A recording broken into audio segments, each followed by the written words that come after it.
My name is Cyril Chalk. I'm a retired school administrator. During my career in public education, I did all the jobs that are contained within a school. I was a classroom teacher, counselor, vice principal, and principal of a secondary school. I've taught both in the secondary system and for about 17 years, and for about 16 years in the elementary part of the system. So I've quite literally taught from kindergarten to grade 12.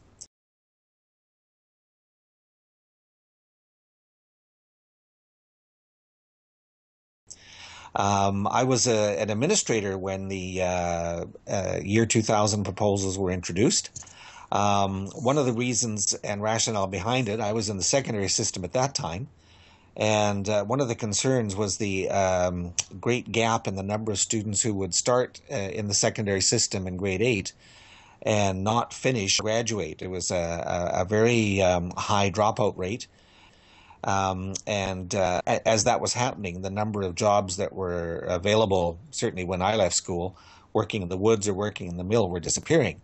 So the Sullivan Report was an attempt to look at the school system and make it more relevant to all students. One of the criticisms of the Sullivan Report of the public system at that time was that it was really geared, the system was geared to strictly academic teaching, almost on the assumption that all students would end up going to university. The Sullivan Report recommended that there be a lot of changes made in that, in the sense that there be more courses offered. And again, some serious attempts were made to see that happen. Like one of the nice things about the Sullivan Commission is that it actually formally institutionalized parent groups. It set up the parent and body councils, and that actually organized the voice of parents. Like, for example, in the secondary schools when I started, we had, for the longest time, a program called Uninterrupted Sustained Silent Read, USSR. Well, you'd have parents come into the school system and say, "Oh, you're just promoting communism. Why are you promoting Russia?" Rest of it. And it sounds funny, but the point is, I always come away from those meetings thinking, these people can vote.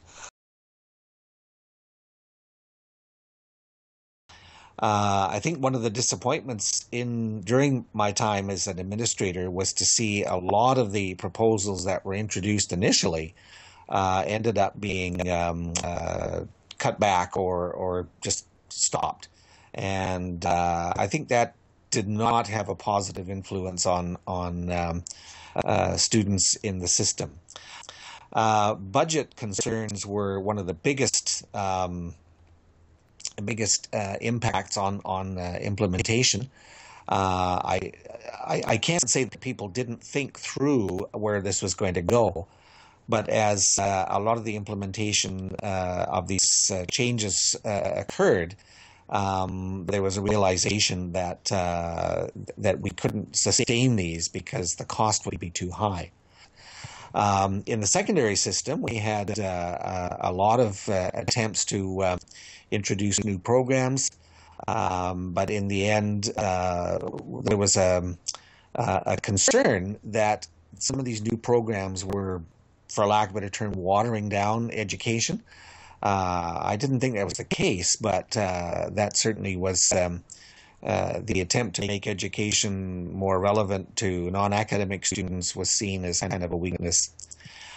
I think one of the concerns too was that, everybody wants improvement, but nobody wants any change. And one of the things that was happening at the time was that there was a shift in population. During that time, for example, the number of people who had the percentage of the population that had children in the system had declined. People whose children had graduated, well, that's fine, they're out of the system. We don't need to worry about that now. And again, governments, the demand on taxes for governments, from government, basically for expenditures, went more towards health. And again, if you didn't have a kid in the system, then where the money went for health was much more important to you than it was for education. Depending on who made up the board, you all the money came from Victoria, but as decision making was devolved down to the boards, basically Victoria did not have as much control as to how the money was spent.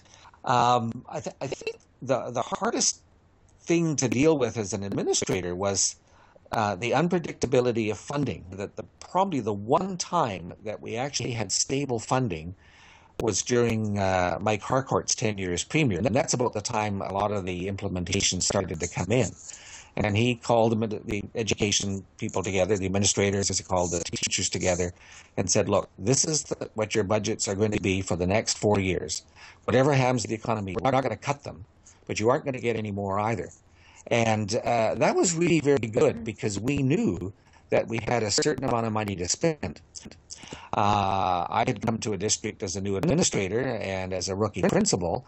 I'd come to this one particular district, and I'd said to the English department, "Oh, you must have been happy to get the money that came from Victoria to get your new resources." And they said, "Well, we haven't heard of that." And of course, I went to the superintendent and I went to the secretary treasurer. Well, we decided we're going to use that money a different way. So, of course, once I'd let the cat out of the bag, so they were not happy with me. And we did get some money, allocated to get those resources. Even as a building administrator, I sometimes was never quite sure what money I had to go ahead and implement a program.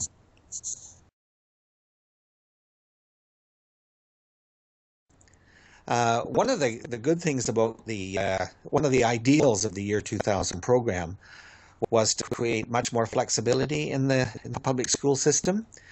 One of the things that I found very, very interesting about the shift that's occurred now about provincial tests, when we came in, and when they first came in, we were called to meetings, and I remember people from Victoria saying, now we understand there will be a higher classroom mark than there will be test mark, because you as a classroom teacher will be able to have the flexibility to grade students on a number of things in addition to testing.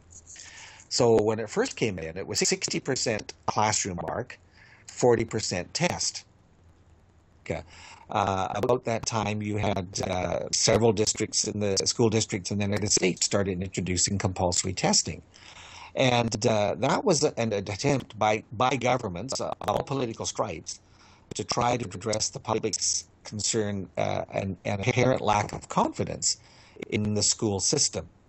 And as I say, over the years in BC, it started off as a 60-40 blend, now became a 50-50, 50% in your classroom mark, 50% in your test, and teachers being criticized and schools being criticized for the classroom mark being quite a bit higher than the school mark.